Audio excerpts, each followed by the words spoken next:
Okay, this should be an interesting video. So, somebody sent me a message responding to the last two videos that I did on gun control and how I'm essentially diametrically opposed against it. But they asked me a serious question. And they said, why is it that I think that Congress doesn't have the ability to pass comprehensive gun reform? Common sense, comprehensive gun reform. I think that's the phraseology that was used. I don't know who this is. I don't know whether it's man, woman, black, white, whatever.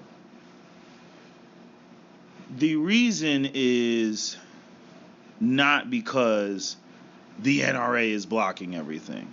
Let's get that out the room. The NRA represents about 5 million card-carrying members that are one-issue voters. And the NRA, like any other lobby group, throws money at politicians to get the politicians to, do what they want. Because we don't live in a democracy, we live in a plutocracy. Money talks, bullshit walks. Michael Bloomberg outspent the NRA by massive amounts, like magnitudes, massive amounts more money than the NRA has spent. Michael Bloomberg has been outspending the NRA for a very, very, very long time. Michael Bloomberg is a billionaire. The NRA does not have billions like that. They got like hundreds of millions. Okay? That's the first thing. But the reason why the Congress, and let's look at it for what it is. Congress listens to its constituents, right? The constituents, which are the gun-carrying members, the pro-Second Amendment people, okay, they get the NRA as their lobbyist, or the lobbyists basically, what do you want to call it? Sell themselves to the pro-gun community, the 2A community, as the lobbyist for the gun community. The gun community supports that. They say, okay, we're going to give you a bunch of money and then make sure that these gun control laws don't come down the pipeline. So the NRA is not blocking laws or preventing laws. What it really comes down to is it comes down to the fact that the anti-gunners are intellectually dishonest and always have been. There's no such thing as sensible gun laws, reasonable gun reform, all that stuff. There's no such thing as it. And the reason I can say that there's no such thing as it is all you have to do is look at states where Democrats have overwhelming control and majority, and their gun laws are not reasonable. You can look at New York. You can look at California. You can look at New Jersey. You can look at Maryland. Right? You can look at Chicago, which lost their court case, or D.C., which lost their court case. You can look at these areas where Democrats are in control, and their laws are not reasonable. In most of the states that I just named, if not all of them. Now, I know that there's states, I think, like Massachusetts you can carry, but you got to go through a whole bunch. And then on top of that, it's arbitrary. It's the, like, you're supposed to be able to have access to firearms to fight the tyrannical government, but then you have to go to said potentially tyrannical government for the permission to be able to exercise that right. Right? Does that make any sense? That's like a domestically abused woman who's financially dependent on her husband to have to go to her husband to get driven to the police station so that she can file a report. Doesn't make any sense. And when it comes to the way that the government tries to act like, oh, is this for public safety? This is for public safety. What they do is they use that as a ruse to basically deny people access to their rights. In the state of New Jersey, which is where I'm from, you cannot get a carry permit They will not issue you a carry permit. There was a woman by the name of Carol Brown. I did a video on her, who she had a stalker ex-boyfriend. She filed for a permit so that she could defend herself within her own home. That gun that she was attempting to get, which she did not get because New Jersey state troopers sat on her permit because she didn't cross all her T's or dot all her I's. They didn't notify her. She had called like a couple days before or a day before to get updated on the status of her permit.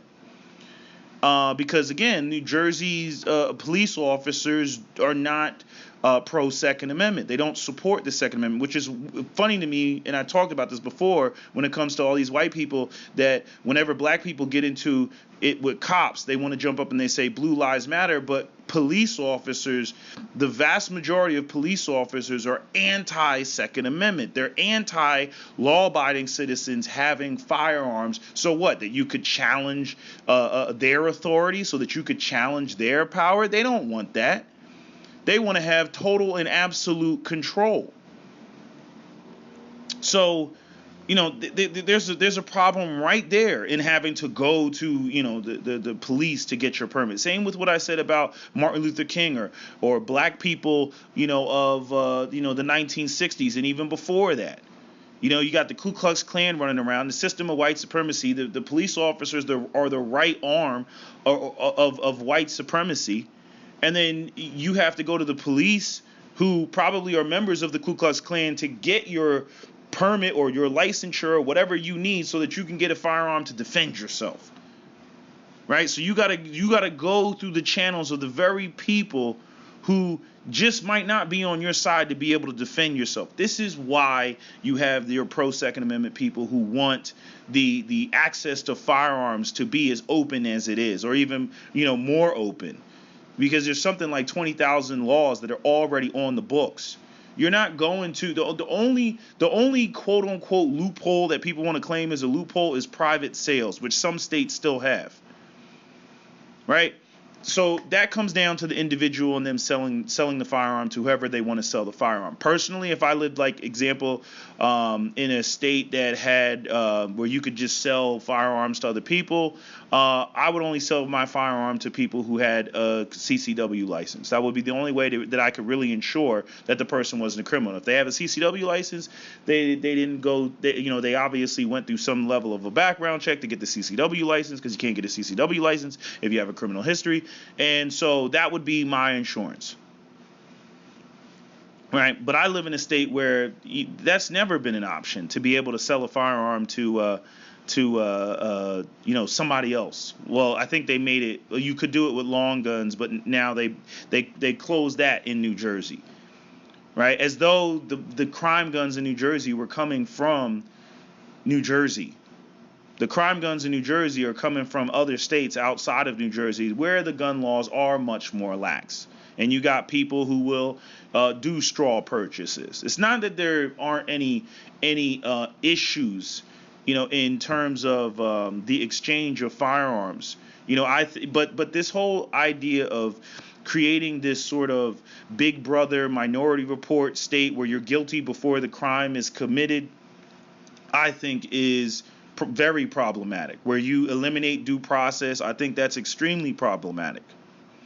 I think that, yeah, if Pookie's girlfriend goes and buys a gun for Pookie and then gives it to Pookie, and then Pookie goes and commits a crime with that gun, she should be arrested, or at least do 50% of the time that he's going to do for his crime. If he does a murder and he gets 30 years, she gets 15. Right? Or think of another example: people who do straw purchases. I think they should be locked up. The people who go and have a good, clean record, they go into the gun store, they buy, 4 or 5 guns, and then they go and they sell it. Even with the whole process of buying one gun a month, what is that really doing? Because a person can go off and still buy 1 gun a month and still sell them, illegally to criminals if they are in states where you have private sales. The fact of the matter is honestly, what people don't know is if you buy 4 or more guns, especially 4 or more of the same type of gun, the ATF is going to pay you a visit. They see that. I don't buy this idea that there's no government registry and everything else like that. You see what Eric Snowden exposed, okay? They know who's got the guns and the reason, the why, and everything else, and they got to keep that shit secret, the fact that they know. But they know. They know. Now, I've seen all the YouTube videos of microfilm and all that other stuff and blah, blah, blah. But they know. If they showing up at people's houses because they bought 4 Sky pistols, okay, they know who bought that, okay, or the guy that got locked up, I think he was from Utah or North Carolina, who bought a gun for his brother, and then he gave it to his brother, and then the ATF showed up, and then he lost his Supreme Court case. They know, they know a lot more than people think they know in terms of who's got what. But anyway, getting back to the meat and the potatoes. Going back to New Jersey's gun laws, the issue is that anti-gunners, the people who run around screaming this is for public safety, have already played their hand. They've already exposed themselves at the fact that these aren't reasonable gun laws. Democrats in New Jersey would say that every gun law in the state of New Jersey is reasonable and that they should be a model for the rest of the United States. So when you see these politicians going up there talking about we need to get rid of the most lethal weapon, or we need to get rid of AR-15s, when AR-15s are literally a drop in the bucket in terms of gun crime. Okay, freaking mass shootings account for a statistical 0. The vast majority of gun violence is suicides, and then if you want to look at homicides, that's inner city black on black crime in highly impoverished areas that have not been the economical issue to resolve those problems, have not been a priority. If you want to stop, literally, if you got rid of all the inner city black on black violence, right, that's brought about by poverty, if you got rid of the poverty, you would get rid of the violence. If America was serious about ending gun violence, with the overwhelming majority of which, 85% of all gun homicides are black on black crime, which again doesn't affect white people, it affects black people. But that's what makes up all the numbers, in terms of homicides, right? But because it's black people and white people don't give a shit, they're not going to do anything to resolve that issue. They only care about when it affects white kids in the suburbs, when you get some deranged white boy that goes and shoots up a predominantly white school. And they see the big scary AR-15 and they go, oh, we use an AR-15, even though the Virginia Tech shooter used 2 handguns. But they'll see the AR-15 and they'll be like, oh my God, we got to ban that. We got to ban that. Right? When it's Mexicans, we got to build a wall. When it's black people, we got to lock them up. When it's white people, we got to ban the weapon completely, which affects everybody else that it has nothing to do with. Black people aren't using AR-15s. Why should I be denied access to an AR-15? We don't have a mass shooting problem in the predominantly black community. We don't have that problem. Oh, there's gang-on-gang violence. Oh, yeah, sure. Like I said before, it's all personal. You fucked my girl, you owe me money, you disrespected me, those sort of things, right? You killed my cousin or something like that.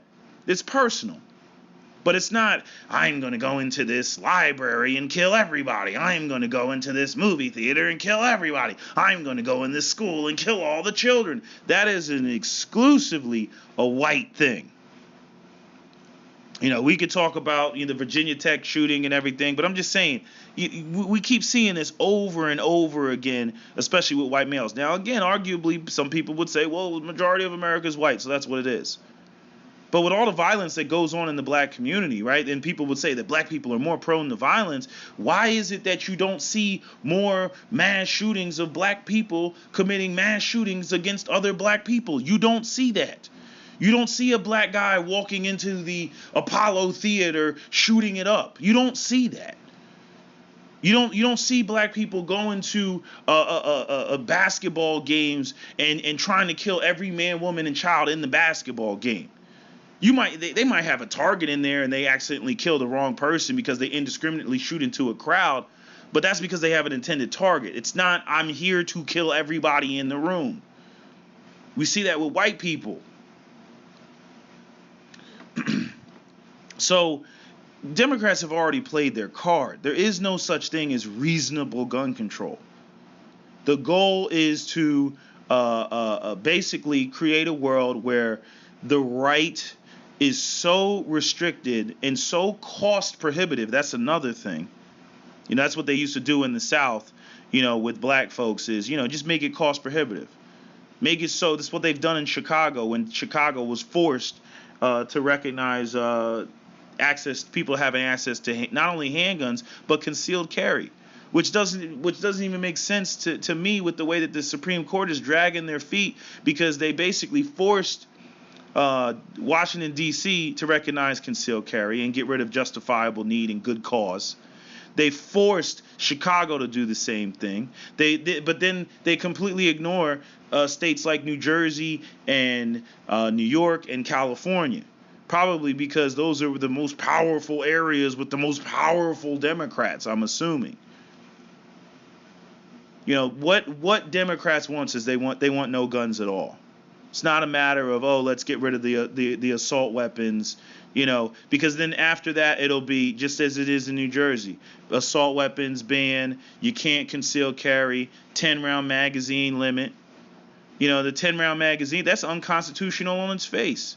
If the purpose of the Second Amendment is to defend against a tyrannical government, if the tyrannical government has 30-round magazines and more, and I only have 10-round magazines, then the federal government has limited my capability to equalize force with said federal government. People can sit there and they can talk about the tanks and the bombs and the planes and all that other stuff. You're not going to be able to suppress even 100 million people. There's 330 million people in this country. Even if you got down to 80 million, 70 million, 50 million, however many millions of people would be fighting. Then on top of that, the fact that half of the police, would, go back to defend their families and everything else like that, or, people in the military. We have a civilian army. We don't have an army like other places in the world where the military has absolutely no connection with the civilian population. We have a civilian military. So it's different. So all the Democrats that have these totalitarian fantasies, like that guy out in California that said he was going to drop a nuclear bomb, on people who didn't want to give up their AR-15. That's why the Second Amendment was created in the first place. Because you would have these elite politicians sitting there talking to everybody like they're peasants and they're a king. That's what the founding fathers wanted to make sure it wouldn't happen in the first place. And it's so crazy to me as an African American, as a person who is a descendant of slaves, people who weren't recognized as even human beings and didn't have rights in this country, to have to remind white folks of that fact. To have to remind them. See, like I said, white people are victims of their own success. They've gotten too comfortable with the fact that, they don't go through shit. They can't imagine a world where they're being oppressed or they're being put down or whatever. They can't imagine it. Black people, they deal with that every day. Some other minority groups deal with that every day. Deal with the, the looks and the stares and the assumptions and the stereotypes. We deal with that every day. But y'all white people, y'all got real comfortable. You want to talk about what is white privilege? That's white privilege. White privilege is the ability to walk around delusional or walk around oblivious to certain things simply because you have white privilege. Because you can go around and you are a member of the dominant society. So you don't have to worry about how people are perceiving you. As an African American, I have to worry about how people are perceiving me. You don't have to do that. Even with this mass shooter thing, it doesn't seem to stick. It doesn't stick. As a black guy, I got to walk around dodging the thug label. But as a white person, what do you walk around dodging? Even or two white people, because I don't even know if the person that wrote me this is white, but I'm assuming that they are based on how it was written. But anyway, I mean, what sticks? The pedophile, the white pedophile, Chris Hansen situation type white, that doesn't seem to stick. We joke about it in the black community, but it doesn't seem to stick. The white mass shooter, it's only starting to stick because of the propensity in which we see white male shooters. The Garlic Festival shooter was white. The El Paso shooter was white. The Dayton, Ohio shooter was white. The Southern Springs, shooter was white. So the guy out in California that had the Glock that shot up the country club was white. The guy that shot up the Vegas thing was white. There have been minority mass shooters. Don't think that I'm saying that there hasn't been. But everybody, even white people, look at it. They're perplexed. They're like, huh?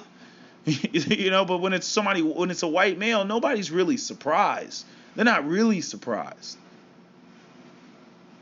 So the thing is that the reason why you're not going to see, and this is another thing. What pisses a lot of pro-Second Amendment people off is this assumption that pro-Second Amendment people want to see this stuff happen. Like, we love our guns so much that we don't care that people are getting gunned down in the streets. That could be any one of us. We could be out somewhere. We just want the ability to fight back. We recognize that there is a cost to freedom. We recognize that, unless you want to go over there and live in a Big Brother state like they got going on in China. We don't want to live like that. We don't want the government, over our shoulder. Oh, you posted this on Facebook. Just imagine how that'll encroach on free speech. Just because you disagree with the government, you disagree with the president, you get angry about something, and all of a sudden people are labeling you, a murderer. Same way I talked about how, a black, but like challenging racism makes you racist now. Now, if you're a black person and you're challenging white supremacy, white people are running around screaming reverse racism, as though black people have ever done anything collectively against white people. Right? So now if you're a black person and you're trying to speak out against white supremacy or racism, now all of a sudden the government could come through and say, oh, well, you're a black identity extremist. Oh, COINTELPRO 2.0. We're gonna break into your house and we're gonna do you like they did that brother down there in Texas in Gorilla Mainframe. We're gonna take your guns away and all this other stuff, right? Simply because you're calling out white supremacy. You see? Once the government knows where you are, where your guns are, and everything else, and then not only that, they can just storm in there without due process, then the Second Amendment has basically become ineffective. I mean, it's the same thing that I say about the Second Amendment is actually progressive. People talk about muskets and, is that a time of muskets?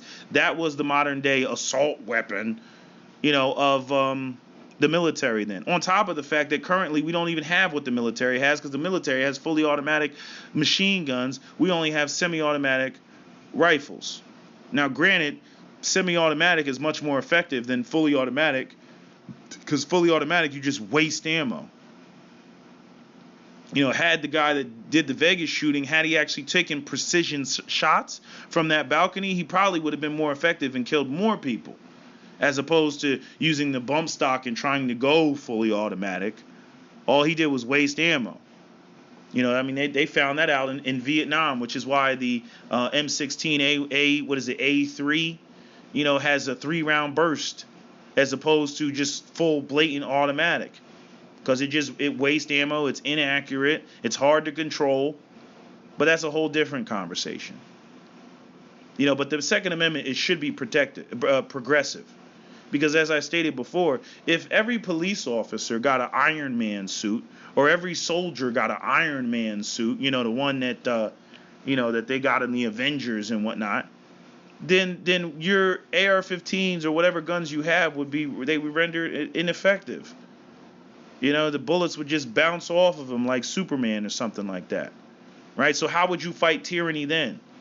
If the government literally has all the technology, and everything, and you don't have anything that's effective against another human being. They could just steamroll you at that point. I mean, let's just call it the Hunger Games, right?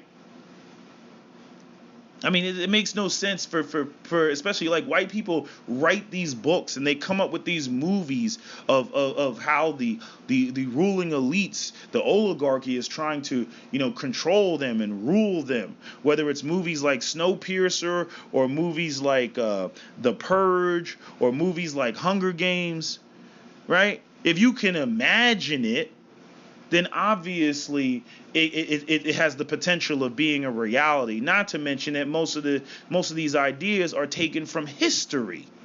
They've already happened, which is what I try to tell African Americans. I'm like, it's already happened. The white supremacists already came in the black communities and burned it down and purged black people. They already did that. They already came to Africa, and while West Africans were minding their business and enslaved them. They already did that. Human beings are their worst enemy. Human beings are savages to other people, which is why the Second Amendment was put in there in the first place. That's why it was put in there. Because they recognize, especially when you're talking about a government where people can seemingly get away with doing horrible things and not be held accountable. You see? That's why it was put in there. But anyway, getting back to the whole crux of this conversation. Democrats have already played their card. If it was up to them, they'd ban everything. I mean, like I said in the previous video, freaking pellet guns are banned in New Jersey. I think airsoft guns are banned. Don't quote me on that because I'm not 100% sure. But basically, like anything that shoots a projectile is banned. You can't conceal carry. I mean, seriously speaking, like, what is the opposition to people conceal carrying? Think about that. We're reasonable gun laws, right? What is the opposition to that? When people want to talk about Chicago, really, is it card-carrying CCW holders that are the ones that are committing all the violence in Chicago? Is that really what it is? Or is it criminals with illegal firearms that they either stole or got through a straw purchase that are the problem guns? And again, most of that could be wiped away. All that gun crime could be eliminated with the creation and formation of programs that give those people in those environments jobs and opportunities, gainful employment, ones that you can actually support a family on. See, when people are too busy working, then they're not out there committing crime. When they can actually, create a life for them, with some self-respect and some dignity and make enough money to be able to provide, especially as a man for a family, they're not going to be out there committing crimes. But when you got people out there starving, it turns into the Book of Eli. It turns into the Mad Max and the Road Warrior. That's what it turns into. But see, people want to be able to hoard wealth and then, just look at a bunch of people and let them eat cake and then act like no problems are going to fester. And that's what people don't understand. I said in my first video some of the reasons why I think you see these white men shooting the place up.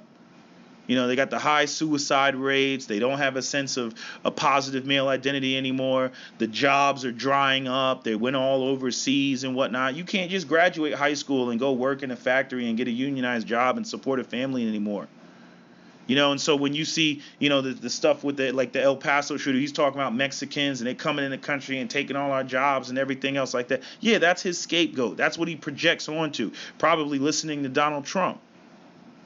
As though white people out here, want to go and pick strawberries or go work some of these shitty ass jobs that don't give them the sense of self-worth and dignity that they're looking for, right?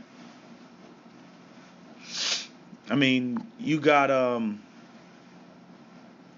you just had to look at it. Like, they don't want to work those type of jobs. And then if they were serious about stopping Mexicans or immigrants from coming across the border, then do you think that they would create laws to prevent other white males, who are the ones who have money and have businesses, from hiring the Hispanics You should have police cars sitting outside the Home Depot when you see those guys picking up migrant workers at 5 o'clock in the morning so that they can go off and basically do their whole landscaping business, paying those guys $10 an hour when they should be paying, the other white American landscapers probably something like $12 or $14 an hour, or whatever it may be. Right? Again, these are the same things that kicked off the race riots between white people and black people during the after World War II. Because black people who were coming out of the South, they were willing to work for less. Hey, I can pay a black guy less. Why would I hire a white guy? Right? So I'm going to give them some jobs. And then the white men who were looking for jobs, they were like, well, how come I don't have a job? Just some goddamn blacks. Right? And so they go in and find any reason or justification to, fuck up a black person, punch him in the face, whatever, and something would happen, and then a race riot would ensue, and they burn the whole side of the black town down, just like they did in that movie Rosewood. Even though Rosewood was real, same thing. Oh well, the blacks, they attacked us, so we had to run them out of town. Now we have the whole environment to ourselves, and somehow stupidly those white men thought that was going to mean better days for them, more opportunities for them. Oh shit, no more blacks to hire. I guess I'm going to have to hire you. Like, that's how they think it works. The stupid thing is like the white elites in America, they've already taken the jobs overseas. Whether it's Mexicans or blacks or whoever other racial scapegoat you want to go to, those jobs are already overseas. If you're watching this YouTube video on your MacBook or your Mac Air or your whatever Apple product you got, or you have an iPhone or whatever, these are products that are made in China, where they got people stuffed in the dormitories and whatnot in horrendous conditions, and they got people, committing suicide because those Chinese people are the same as young white men in America. They're trying to find gainful employment. They got a upside down male to female ratio. So there's already fewer women in China because of their policies that they had in the 80s of that one baby rule. So you had people in villages killing their daughters so that they could have a son, because the son that's their insurance policy. He's the one that can go off and work in a factory and then send money home. So why do you want to have a girl in 1980s China? You want a boy. Oh shit, we had a girl. Drown the girl in the lake. Yeah, and then we'll try again. Right? And so now you have this whole disparity with, few women and large numbers of men. And then the men got to go off and you got like 1 million more men than women, and the men got to go off and try to be productive to be able to procure a wife, because the women, it's their game, right? They can sit there and hold out and wait and everything else because they don't need to. What do I got to wait for? Or what do I gotta not be choosy for? Right? I can sit here and I can go and I can find whatever Chinese man is making the most money, I will marry him. Right? So you got a whole bunch of stressed out young Asian Chinese men, that are frustrated because they can't move their life forward. They can't get married, have kids, take care of a family, and have a positive Chinese male identity. So what do you see? You see the suicide that you see in China. Same way that you have middle-aged white men killing themselves. And now you just have young white men killing themselves with the opioid epidemic. Black people, they running around screaming white supremacy. I'm like, shit, white supremacy about to be over. The way these white boys are killing themselves, shit, it's about to be over. Between the freaking the drugs, the opioids, the suicides, right? And any other form of self-destructive behavior. You got men. I mean, I think that college is useless, but I'm saying, people aren't going to college anymore. You got schools shutting down, right? Some of them need to shut down because they're running around selling bullshit degrees like liberal arts and stuff like that. It's bullshit. So people aren't doing that. Keep trying to tell black people go into computer science because we about to get phased out by these robots in a minute, along with the poor working class white folks. Shit's about to get worse, I'm telling you. It's going to be like that movie Logan where you saw them tractor trailers running around driving themselves and whatnot without truck drivers. Wait till all these middle America white truck drivers start losing their jobs and these trailers start driving themselves. You just wait. And then you're going to see terrorist attacks on truck driving robotic depots and shit, like out in the Midwest. They'll be like, there was another attack on the robotic assembly. You know what I mean? Like you're gonna see that in the news. You know, you're gonna see software engineers being killed. You know, because people are gonna look at it like, well, you write the programs for the robot, and if it was because of you that I lost my job. That's why they got rid of that video game. What was it called? Rainbow Six Patriots. Go watch the YouTube video, Rainbow Six Patriots. Go watch that. It was about after the financial collapse, and these basically homegrown terrorists went off and they started finding out who all the bankers are, and then were going out and killing all the bankers, strapping bombs and TNT to their chest, and then dumping them over to Manhattan or Brooklyn Bridge, whatever bridge it was in the game. You know what I mean? And that got canceled. And I was like, no, that didn't get canceled for financial reasons or other reasons. No, that shit, in my opinion, that shit got canceled because that shit rubbed a lot of powerful people the wrong way. Especially when, as you see now with the mass shootings, what are they blaming the mass shootings on? Video games. So why would you want to have video games that basically showed homegrown terrorist Americans retaliating against the bankers and all these other corporate elites who fucked them over and screwed them over during the financial collapse?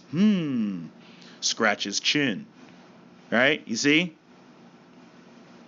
So, you know, we're coming up on some really fucked up times. You know, and you know, if shit's gonna get worse, I want my AR-15. I want my AR-15. I want my body armor. I want my ammunition. I want to have accessibility to it. Because I guarantee you, as soon as the shit hits the fan, all that stuff is going to shut down. You're not going to be able to, oh my God, shit got bad. Let me go and get a gun. You're not going to be able to do that. You're not going to be able, oh my God, this guy is stalking me. Let me go and get a gun. Yeah, try to be a woman who has a stalker in California and go to the San Francisco Police Department and try to get a gun. I bet you're going to be sitting there waiting, vulnerable as hell, trying to get your damn gun because you don't have access to it, because you got to jump through all type of red tape and everything else in order to get it, which in your time of need, you can't get it. You know, it's like there's two different mentalities in the world. I've noticed that, especially when it comes to firearms. There's the people that they recognize that they need to prepare before shit happens. And then there's the people that think that, bang my knee. Yeah, that hurt like hell. But anyway, what I was saying is, and then there's the people that wait till the last minute before they discover, like, oh shit, I need protection. And then these are the people that co-signed all the red tape. Then when they go to try to get that protection and they go to the police station or whatever, because I've seen it happen in New Jersey, somebody is like, oh, we got a crazy neighbor. And then they go, I was in the gun store when it happened. So there's people that had a crazy neighbor. He was threatening them and everything else. So they went to the store to go get a gun. They thought they could just walk in and get a gun. Well, no, sorry. You don't have a New Jersey firearms ID card. Well, how do we get a New Jersey firearms ID card? Well, you have to go to the police station and then get fingerprinted. And then you have to, basically have two references of people who you are not related to. And then you have to, pay the fees, which in Jersey luckily are low, but Governor Murphy was trying to increase them again, making guns and firearms cost prohibitive. So, certain people can't have them, namely poor people who probably need them the most because they live in high crime, impoverished areas, right, where the crime is high, right? But anyway, this couple, they came in and they wanted to get a gun, just a 6-shot revolver.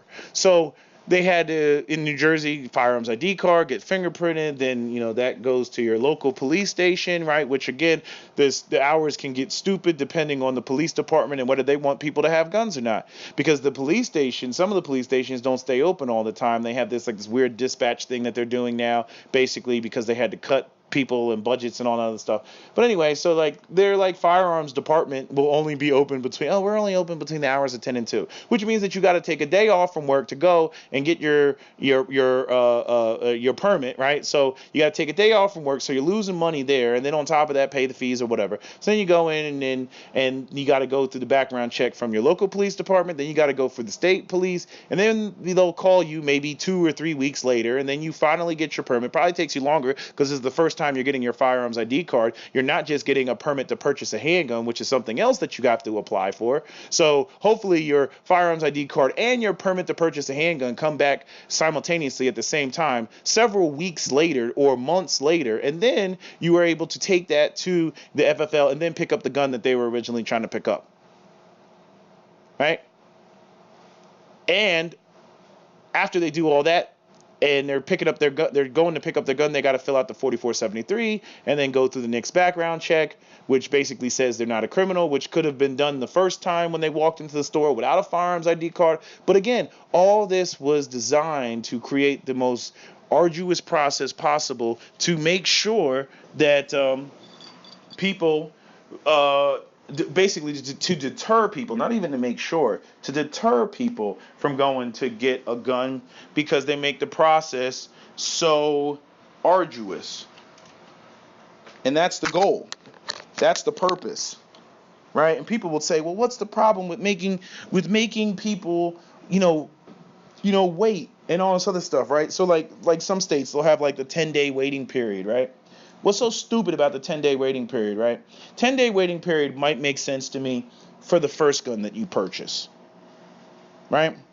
The first gun that you purchase, you might have just had a domestic dispute or something like that, or you might be angry about something. I could see 10-day waiting period or whatever waiting period the first time that you buy a gun, right? But see, here's the problem, right? So let's say there is a state of emergency like you saw with Hurricane Katrina or Hurricane Sandy, and you go to the store to buy a gun, which again in New Jersey couldn't happen if you didn't have a firearms ID card. So at no point, right before there's about to be a huge emergency or whatever in New Jersey or in some of these other states, could you even just walk into the gun store and get your gun, even a shotgun? Nope, can't get it. Crazy thing is you could actually do that in Pennsylvania. You could actually do that and then illegally bring the gun back across the border into New Jersey and keep it in your house, but you would have been illegal in the transportation and everything of it because you didn't have a firearms ID card. I'm pretty sure that's how it is, right? What other reason would you need to have a firearms ID card, right? Firearms ID card is for the mere possession of the firearm. But here's the thing, right? So you go and, there's a state of emergency. How is a 10-day waiting period going to benefit you in a state of emergency like Hurricane Katrina? You got to wait 10 days. The freaking gun store owner, he's got a family himself. He's probably not going to be at the gun store, or the gun store is not going to be open. I mean, he would be smart, probably that's the time to go to the gun store, for big business, right? Because they'll probably sell more firearms during a state of an emergency. But I'm just saying, how's that going to help you? Then not to mention the fact, right, after the first time you buy a firearm, right, why do I need to have a 10-day waiting period or any day waiting period after that on subsequent firearms? If I was going to do something wrong with with a firearm, why wouldn't I just do something wrong with the first firearm that I purchased? Why would I go and say, oh, you know what, I'm going to kill my wife. Let me go and buy a second gun and then wait an additional 10 days before I do it. Why not just do it with the first one I have, right? But see, in comes the unreasonableness of the gun laws. There's not reason, like a reasonable gun laws is like this. In the state of Georgia, people who have CCW permits, right? People who went through the safety classes and the extra background checks to get a CCW permit in Georgia don't have to go through a background check. They can walk into a gun store, buy what they want, and be on their merry way. That's reasonable. That makes sense. Because they're not the problem. They're not the threat. They've already been through the background check. We already checked them out. Right? But see, in liberal enclaves where liberals are in control, their goal is not to be reasonable, which is why the reasonable gun laws, sensible gun laws is such a misnomer. Their goal is to deny people access to firearms, period. That is their goal. Okay, they know that they can't do it just outright because there is the Second Amendment, right? But they're going to try their hardest to make it as difficult as possible. And you see this with the recent case that they got in New York, where people are being, where the New York has asked twice for the Supreme Court to not look at their case because they changed the law because they got scared, right? Because you got Thomas, Gorsuch, Kavanaugh, right? And they agreed to look at the case, right? Think about how unreasonable this law is. So previously, New York had a law that basically said that you could only transport your firearm to and from a range within the city limits of New York, within 7 approved ranges in New York. Now, you already know, first off, if you're a gun range in New York, you know how prohibitively expensive that is? Do you know how insanely expensive, first off, to have a gun range in the city of New York with all of the regulations that New York probably has for you to have a gun range? These are probably multi-million-dollar facilities, which means that they're probably going to have memberships that are in the several hundreds of dollars to thousands of dollars just to shoot there on top of ammo cost, right? And so what New York said is, well, we don't want you transporting your firearms out of the state or even to a second location. So if you had a house up in upstate New York, you know what their reasoning, what their response was to people who said that this is unconstitutional? Well, if you can afford a gun in the city of New York, you can afford it at your second house. Or if you can afford a second house, I think that's how they said it. If you can afford a second house, you can afford to buy a second gun for that second location. Right? Again, these are law-abiding people who went through the background check and all that other stuff. Right? In the city of New York. I think it's something like almost like $5,000 to try to get a permit in New York. And then not only that, if you don't get it, you know, they just take your money. I think that's for a concealed carry permit in New York, which they don't give out. But I'm saying if you could get it, it's somewhere of upwards of $5,000. But just to even possess a gun, you know, in terms of them, you know, all the process to get it, they don't want to give it to you. And these things are non-enforceable because the Supreme Court, with its lazy ass dragging its feet, have not come down and said, like, look, you can't do this. And that is what these anti-gunners have bet on for so long. They bet on the fact that we can do what we want. Because, again, it's just like anything else, right? What's funny is the Democrats are doing exactly what the criminals are doing, right? You make a law, we just simply ignore it. If it's not enforced, we're just going to ignore it, right? So a criminal doesn't care about the criminal doesn't care about a law being enforced because he's going to break the law anyway. But when it comes to your politicians and your government, right, if the courts don't check them and tell the law enforcement not to enforce the lawmakers just simply make the laws and they just deal with the litigation or whatever it is. And, you know, again, if the court is stacked with liberal judges, they know that the court is going to side with them. It's not until they come across a more conservative court that they get worried. But the court is supposed to be the checks and balances on the laws, right? On the politicians making the laws. But if the politicians get so comfortable and the judges and the politicians are in bed with each other, well, you can pretty much say bye-bye to your rights, you see.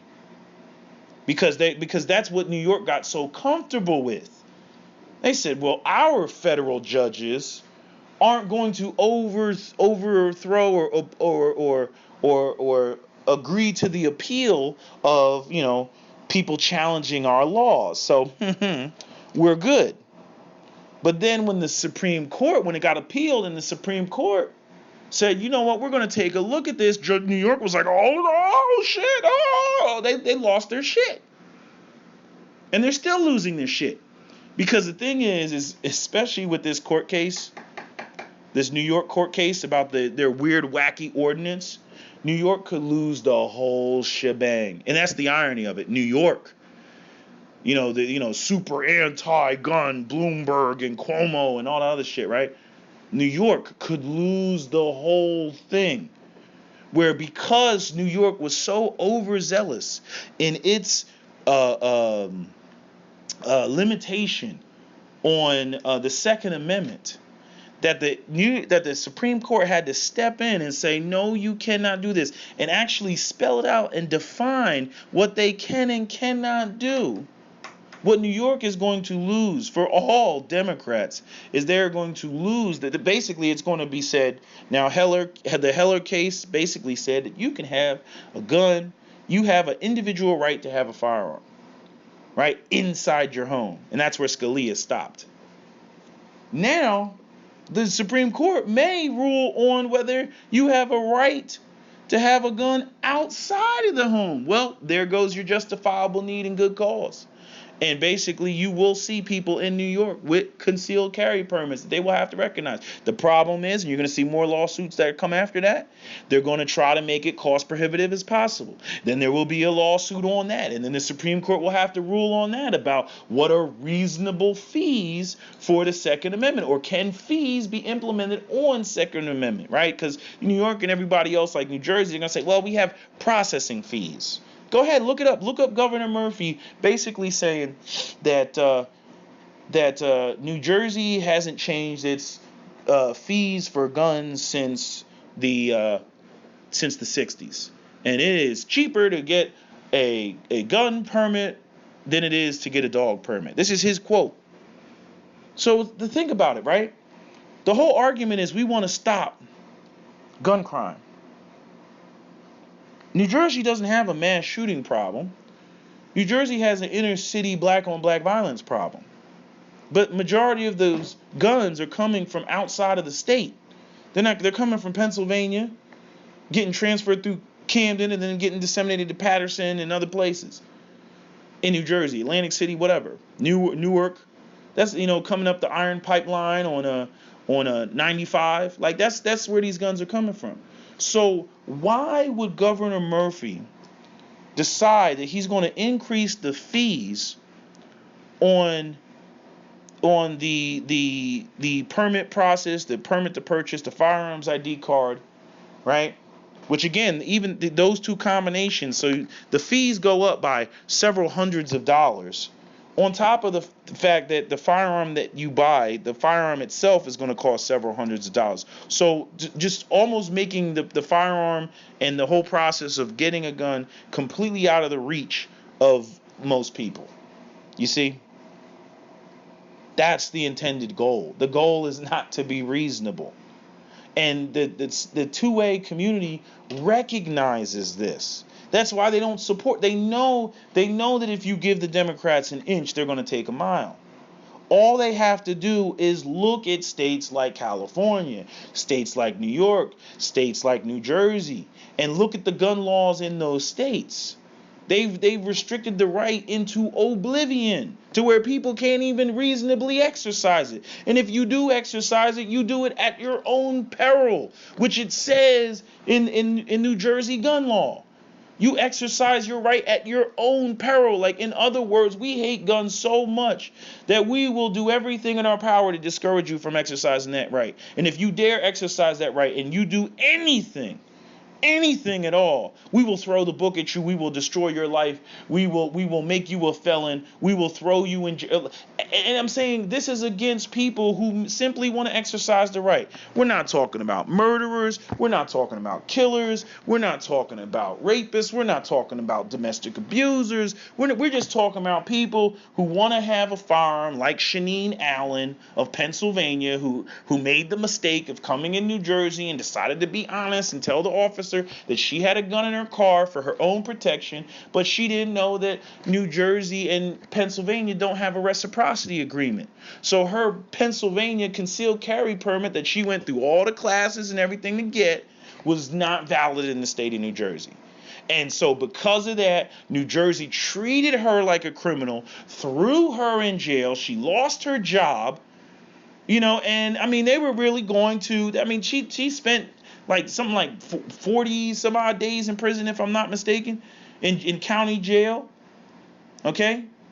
She got mugged a couple of times in Pennsylvania, and she said, you know what, that's it. I'm going to protect myself. I'm tired of being a victim. And New Jersey was like, ooh, a gun, throw her in jail. We'll make an example of her. We'll destroy her life and scare everybody else into doing the same and exercising their. Because this is what happens when you break our nonsensical laws. This is what happens to you. We throw you under the jail. We keep talking about mass murderers and killers and criminals and drug dealers, but if we get a law-abiding citizen in our net, we're not going to throw them back into the water and say, hey, we didn't mean to catch you like you're a dolphin. No, we're going to turn your dolphin ass into tuna, just like the tuna that we're trying to catch, tuna being the criminals. That's what they're going to do. So there's no such thing as reasonable gun laws. Reasonable gun laws are the cloak, the shroud to cover up the absolute evisceration of the Second Amendment, because that's what they want to do. Nobody can have anything at all. We don't want you having anything. And we're gonna it's like death by 1,000 paper cuts. How do you eat an elephant? In small pieces. That is what they're doing. That's why for the long time, you hear anti-gunners talking about the slippery slope. It is a slippery slope. Governor Murphy got into office and he pumped out like 7 gun laws, many of which were redundant.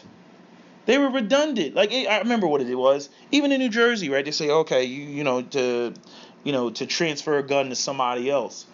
I can only do that with somebody who already had a firearms ID card, even when it comes to long guns. But basically, he put it in there that now we have to go through the FFL to do a background check before I can sell somebody a shotgun in New Jersey. Why do I need to do that if both of us have firearms ID cards, if both of us have already gone through the background check? Right? And if the person with the firearm ID card has broken a law, it is the state trooper's job to go to their house and request the returning of that firearms ID card. Again, you're talking about people who are hoplophobes. If you don't know what a hoplophobe is a person that has an irrational fear of weapons. And that is what they have. They see gun, they're like, oh my God. It's not a tool. It's freaking, a weapon of war, a weapon of destruction. I don't understand people who can only see things so myopically. Oh, you can see the mass shooter shooting the place up, but you can't see, a law-abiding citizen defending themselves. You just had that guy in Pennsylvania who defended himself with AR-15 from multiple attackers trying to break in his house. They knocked on the door. He said, go away. He can't help them. They claimed that they were looking for help. He said he was disabled. They came back a couple minutes later, and then they tried to kick in his back door, and he ended up shooting them. There was another case in Oklahoma where there was 4 people, 1 girl, she was the getaway driver. She's actually got charged with the murder, because the way that they do it, if you're an accomplice to a crime and your partner gets killed, then you are charged with their murder. So anyway, broke in the guy's house. The 23-year-old, he was home with his dad. He picked up the AR-15 and shot all 3 of them that were in his house. They had a ski mask and a brass knuckles and a Bowie knife. So they most certainly were not there for hugs and kisses, okay? And he shot him dead. And, that's the lawful purpose of an AR-15. Not just, a tyrannical government. You're more likely to be carjacked or home invasion or accosted in some way than to have to challenge a tyrannical government. But again, history has already shown us that a government can get real tyrannical. You saw this with Kent State. I already brought that up. You saw this with the treatment of African Americans in America when they were just trying to be recognized as equal citizens, under the laws of the United States of America. Because, despite what the 14th Amendment said, that shit was just being ignored. Just because laws are there doesn't mean that everybody follows them, including the government. Had white America been recognizing, the 14th Amendment like they should, then black people wouldn't have had to go out there and march. If they actually followed the laws in the Constitution in which they wrote down, if they actually followed their own laws, black people wouldn't have had to been protesting or marching or whatever. But they had to. You see. So I'm just saying all this just to highlight the fact that the reason why the gun community does not, we don't want to see these things happen, but the reason why we don't support, the anti-gunners and their overzealous movement towards more gun control is we know that ultimately it is to eliminate the right. I mean, we've already had people who were calling on the repeal of the Second Amendment. So this isn't about, let's just make it more reasonable. If it was really about reasonability or making things more reasonable, then you would have anti-gunners basically jumping up and down and looking at gun laws that were unreasonable and looking to remove those. If pro-gunners saw anti-gunners doing that, then you would get a more sensible conversation in terms of gun control. But they can't trust you like that because anti-gunners have already proven themselves to be the type to just, we just want to ban guns. Let's get the most unreasonable gun laws, that are out there. You want to see trust between the two communities in order to resolve these issues of mass shootings. Then you would need to be on their side to remove laws that are unreasonable. And these so-called banning concealed carry, that's unreasonable. 10-round magazine, that's unreasonable. Because you most certainly wouldn't be able to utilize that to fight a tyrannical government. The other thing. What was I going to say? There was one more thing about things being unreasonable. The reasonable thing would be to do, because I've never seen this done, right? If a state was really serious about creating laws that stop actual criminals, the smartest thing to do would be ask the people who know most about guns how they think that you could create laws that would stop the criminals or strongly deter the criminals, but not affect, pro-Second Amendment law-abiding citizens. They never do that. They never ask any of the pro-gun people to come to the table and can you give us your suggestions? Governor Murphy didn't do that. You can go and you can pull up clips on YouTube of Governor Murphy and gun control and everything. He doesn't have a single. He makes all these panels, all these gun control panels. He never has anybody pro Second Amendment up there. He never says anything like, hey, I understand what you're trying to do. I understand, I'm not saying this is a terrible idea, but here's what's wrong with this idea. And this is why this won't work. Or again, it's the thought police. It's if you don't have access to this, then you can't commit this crime. And it's like, no, that's not how law is supposed to work. The law is supposed to work that if you commit this crime, then you are punished. Right? That's how it's supposed to work. If you have this criminal history, you can no longer exercise, this right or this privilege or whatever. That's how it's supposed to work. Not this sort of, this blank, what do you call it? I don't call it a blank check, but not just sort of just wave the magic wand. Oh, because this one person over here did something completely fucked up that all of you get to lose your rights. That's not how it works. It's the most ridiculous thing in the world. Because Billy didn't put his toys away, all of you children have to sit in the corner and all of you get to know not to play with toys. You don't just punish Billy. No, you punish all of the children on the playground. It's just like, wow, that doesn't seem very fair. That's not very reasonable. But see, you got to recognize what the goal is by the elites. The goal is for them to be in positions of power. They have guns. The police are their personal bodyguards. They have guns. They use they just don't have them on their person. but they can sit there and they can get this person out of my face. Thank you, Officer Jenkins. The Officer Jenkins is sitting out in a squad car in front of their house. Like, we don't get the luxury of shit like that. All these people, whether you watch MSNBC, CNN, TMZ, you name it, all these people are millionaires.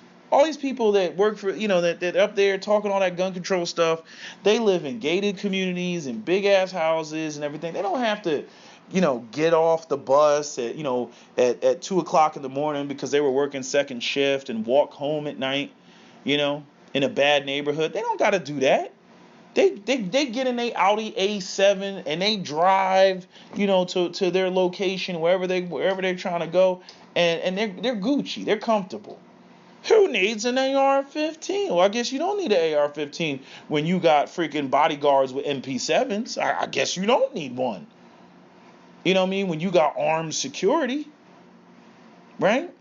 You don't even drive yourself. You're riding around being chaperoned around and shit. Like, what? Like, again, like, and it's so crazy. It's like you get people who, they're living paycheck to paycheck, and they'll sit there and they'll see these millionaire celebrities, that are on TV telling them that what they don't need, and I'm like, you do realize that, like, freaking a bad neighborhood is like, 4 or 5 traffic lights down the road, right? You do realize that.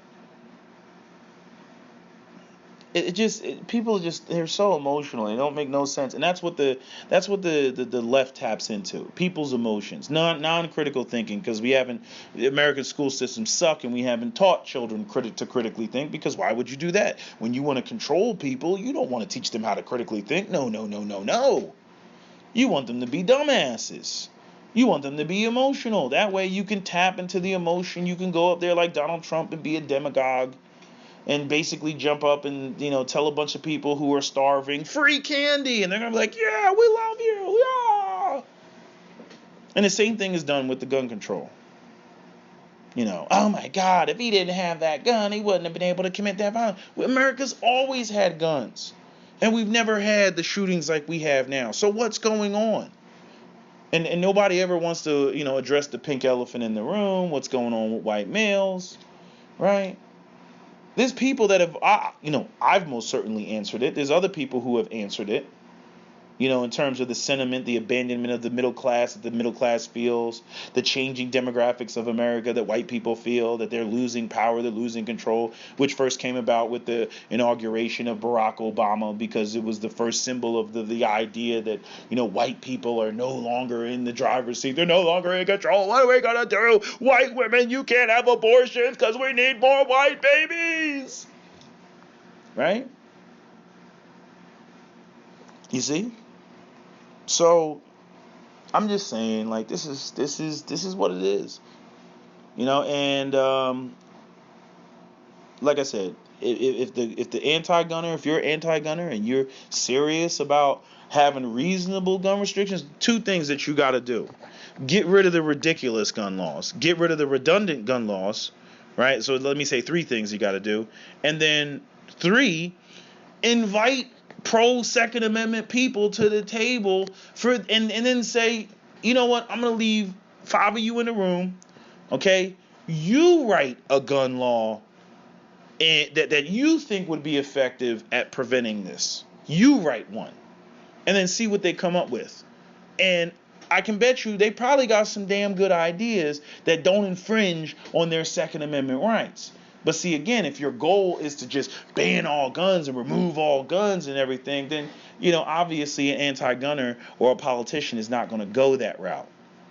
Because they don't there's no bipartisanship. It's simply, fuck you, I'm not listening to you, I'm going to do what I want, and I dare anybody to stop me. And I'm like, oh, okay, you keep fucking around like that, left. And what you're going to end up with is you're going to end up with civil war. Eventually, people get sick and tired of being sick and tired. But that's what you're going to end up with. You keep sitting there and saying, we don't give a fuck. You talking about the people with all the guns. And you saying, we don't give a fuck. We just going to strong arm them with what? Again, on top of the fact that, most police officers, even though they're not with citizens having guns, they really don't support you because you constantly vilify them. Sometimes they deservedly so, but other times, it's just like, they know that you're not the party that actually supports them. It's very much a mixed bag of personalities and belief systems, in America. Everybody is not just a cookie cutter that you can just, that's one of the things that kills me about politics today. It's like, if I see a Republican, they like, I agree with every single tenet from the Republicans, you get a side eye from me. If you're a Democrat and you're like, I believe with every single tenet of the Democrats, you get a side eye from me. Because it clearly shows me that you're a zombie. You have no nuance. You don't think for yourself. I'm a black man that is socially left-leaning. I understand what it means to be fiscally conservative, and I'm pro-Second Amendment. That's a weird-ass mixed bag. I'm also a traditionalist. I don't believe in all this LGBTQRXYZ, and that's without the white Jesus, because I'm an atheist on top of that. So let me see. Atheist, pro-gun,